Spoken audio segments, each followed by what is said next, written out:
Tayo po ay taus-pusong nakikiramay sa pamilya Baterbonia at Adili fans sa pagkawala ng kanilang mga minamahal na anak. Ako po ay isa na ring magulang at may mga magulang na talaga namang hindi nila ganun kamahal ang kanilang mga anak. At meron din naman mga katulad namin na yes, mahal namin ang aming mga anak at aming itinataguyod sa abot ng aming makakaya. Ang mga magulang ay hindi pare-pareho ng kakayanan o gustuhin. Ngunit ang wagas, tunay, may malasakit na pagmamahal sa mga anak ay nakikita ng bawat mga anak. Makakakita tayong sa sobrang kahirapan ng iba. Wala silang ganon sa iba ng mga mayayaman o naghangad ng kaginhawahan. At pero nandun yung malasakit, pagmamahal nila at pangarap din nila na may awan sa kahirapan ng kanilang mga magulang, bagamat ito ay hindi hinihingi ng mga magulang. Ang ina ni Rene o Bobet ay si Rovelyn at ang kanyang ama ay si Rene Baterbonia Sr. o Boboy. Siguro nangangarap din na umunlad ang kanilang buhay, guminhawa, makaangat-angat. Patapos ang mga anak sa tulong ng anak na si Bobet, na ito ay natural din sa mga magulang. Hindi ko naman sinasabing may pangarap na gano'n, pero ako, tinatansya ko rin ang aking sarili kung meron ba akong pangarap na umaliwan sa buhay or maging maganda. Ang tanging hangarin ko lang naman ay maituro sa mga anak ko ang relasyon sa Diyos, tamang takot, tunay na takot, paglilingkod sa mundo sa pamamagitan ng katawang ibinigay ng Diyos sa kanila, gamitin ang kanilang talento sa pagpapalakas ng mga nanghina at kilalanin ng Diyos, magkaroon ng takot, paglingkuran, sambahin, panalanginan, magpatotoo, mag-akay, magligtas ng kaluluwa. Ito ang katungkulan ng tao, ang magkaroon ng takot sa Diyos at sambahin at sundin ang Diyos. At secondary na lamang ang mga material na bagay dahil yun naman din ang nais ng Diyos na unahin ang kanyang kalooban, kaharian at pagsunod sa Kanya, higit sa ano pa mga bagay. Bagamat ang tao ay may kanyang mga pangarapin na kung minsan yung pangarapin na ito ay nakakapaghadlang para magawa yung tungkulin niya sa Diyos na lumikha sa Kanya at yung tungkulin niya sa anak niya na may tungkulin ding dapat gampanan sa Diyos at ipamalas ito sa kapwa. Kung kaya't napakasakit po sa puso ng mga magulang na katulad namin na tunay na nagmamahal sa aming mga anak, ng isa sa aming mga anak ay pumanaw. Masakit po sa mga magulang, nakikita ko.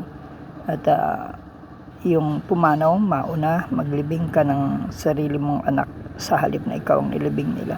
Pero ganyan ang buhay. Hindi natin alam po kung sino mauuna, kung sino ang papanaw. Gano'n man natin ito kamahal sa buhay, let it go. Ibigay natin sa Diyos. Siya naman ang may-ari niyan. At tulad ng mga ina at ama ng mga pinanawan ng kanilang mga anak, tulad ni Bobet at saka ni Divine na parehong pumanaw at nailibing na nga po itong si Rene. May iba't ibang hiwaga at kapamaraanan ang pagkuha ng buhay ng tao o dahilan. Bagamat ang mundong ito na puno ng imperfections at kapabayaan, kahit alam na ang tamang gawin na pag-iingat, ay napabayaan pa rin itong kaligtasan ng mga batang sila Divine at saka si Rene. Kung kaya't naghihinagpis ang mga kaanak, magulang, kaibigan, classmates, mga fans, mga nagmamahal, pati yung mga hindi naman kamag-anak sila ay nagagalit, naiinis din. Ano ba nangyayari? Bakit hindi nangyari yung dapat mangyari?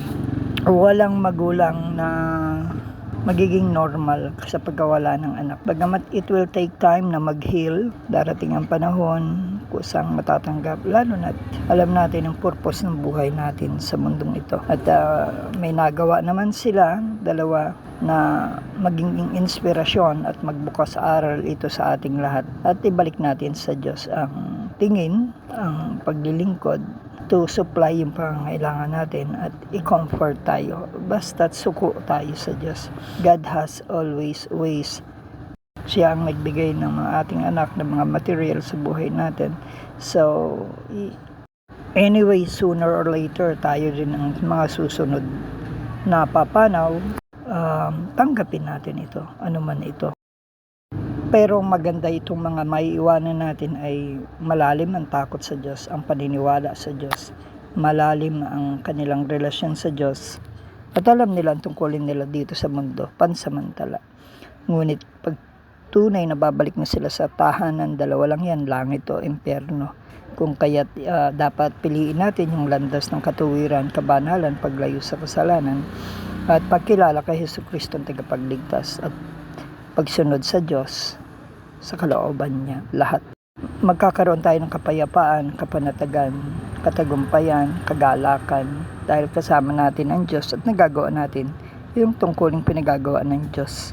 At meron tayong presensya niya, at mahalaga rin yung pagbaba ng banal na Espiritu Santo sa katawan ng isang tao pag tinanggap niya ang Diyos, dahil siya ay lumalakad ng matuwid at sumusunod talaga. Nakasisigurong pupunta tayo sa langit. Buong bansa ay nagluksa sa pangyayaring ito nang pumanaw ang dalawa sa Dipakulaw Aurora noong June 8, 2026. Maraming napakilos, may nag-interest o sumakay. Meron din namang genuine na pagtulong, pagmamalasakit, pakikiramay at pagtulong. Pero ang isang nakita kong napakaganda ay yung in aid of legislation, gagawa daw yata ng pag-iimbestiga at kahit Senado. Bakit ngayon lang? At yung mga mali sa ating batas dito sa Pilipinas, naway itong bagay na ito ang siya maging daan para magkaroon ng pagbabago, magkaroon ng kaayusan sa sports, mga mag-aaral,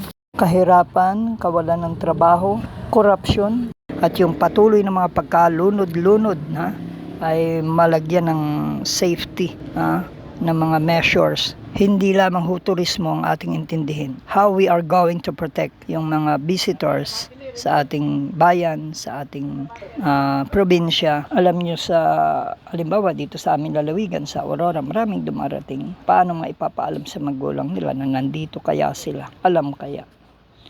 So nakalulungkot, maraming dumadayo, dito pa nalulunod, namamatay nang hindi alam ng mga magulang nila. Dahil napakasakit na mawalan ng mga anak. So, may mga hindi nabigyan ng babala, although may signs o hindi nila nakita na malaki.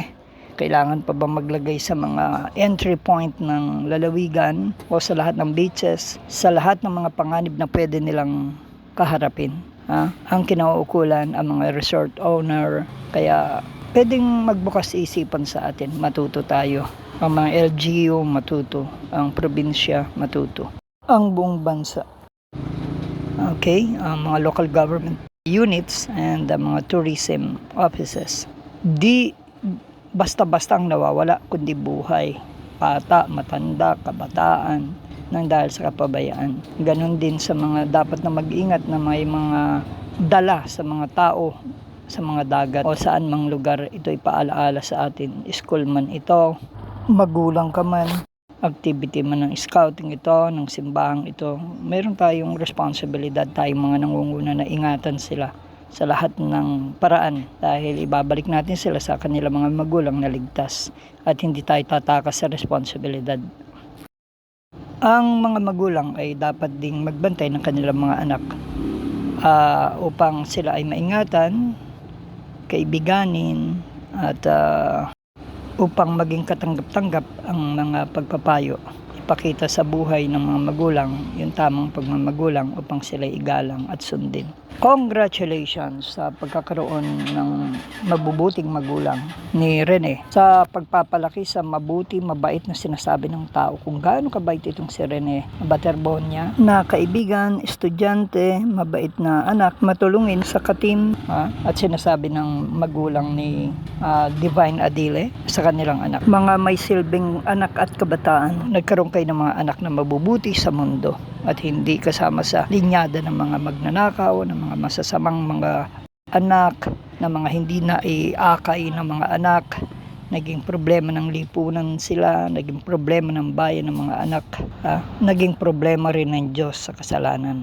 Yun nga lang, mamimiss sila ng mga nagmamahal sa kanila. Pero ang mahalaga, nakita ng buong mundo yung pagmamahal ng mga tao sa kanila doon sa dalawang pumanaw. At ganun pala pag may mga taong namamatay at marami nagmamahal, kikita natin masaya konti habang magkakasama pa, pero habang naglalamay pa, nakaburol pa, pero pagka nailibing na, sasakit uli hanggang maalala na lang, picture na lang, damit na lamang. Subalit sabi ko, ibigay sa Diyos, ibusok ang buhay sa Diyos. Diyos ang nagbibigay, Diyos din ang kukuha, ibigay sa Kanya, Kanya ang lahat. Pati ang ating sariling buhay bilang magulang ay sa Diyos, kaya ibigay natin sa Kanya. Alamin natin yung aral niya tungkol sa buhay, alamin natin yung aral niya tungkol sa kabilang buhay, ang aral sa paanong tamang pagmamagulang na nais ng Diyos. At ang mga naiwan naman ay dapat na magbuklod ang pamilya, ang mga magkakapatid, magtulungan, maging inspirasyon ng mga pangyayari. At hindi katulad ng ibang pamilya, kung kailan nawala ang mga magulang, lalo nagkawatak-watak, nag-away-away. Kaya sabi nga ni Job, ang Diyos ang nagbigay, Diyos din ang kukuha nung namatay ang kanyang anak. Hindi na niya kinwestiyon ang Diyos, bagamat kinwestiyon ng asawa niya. Si Isaac, nung gustong kunin ng Diyos kay Abraham, masakit man sa puso ni Abraham, bigay ng Diyos si Isaac na kanyang anak. Pero hindi niya ipinagkait, ibinigay niya sa Diyos. Ibinalik naman ng Diyos. Hindi na naibalik naman kay Job yung mga anak niyang pumanaw, pero pinalitan ng Diyos. Pinapayapa ng Diyos ang kanyang puso because nakatupad siya sa kalooban ng Diyos. Yun ang pinakamahalaga sa Diyos. Yun ang mahalaga rin dapat sa atin bilang mga Kristiyano, na tunay ng mga anak ng Diyos, na tunay na nagsasabing nagsuko ng buhay sa Diyos, ay ibigay sa Diyos ang sa Diyos. Kunin ng Diyos ang galing sa Diyos. Huwag tayong tututol, gawin lang natin kung ano ang nagaganap na nais ng Diyos nang walang pagtutol. Kahit tayong mga magulang, pasalamatan ng Diyos, may natira pa, pasalamatan ng Diyos, buhay pa tayo, may magagawa pa tayo sa kaharian niya na pinagagawa dito sa mundo. Maikli lang ang buhay, kaya samantalahin natin gawin yung nais ng Diyos. Si Divine Adile at saka si Rene Baterbonia ay asahan nating ang katulad nilang mabubuti ay papunta ng langit.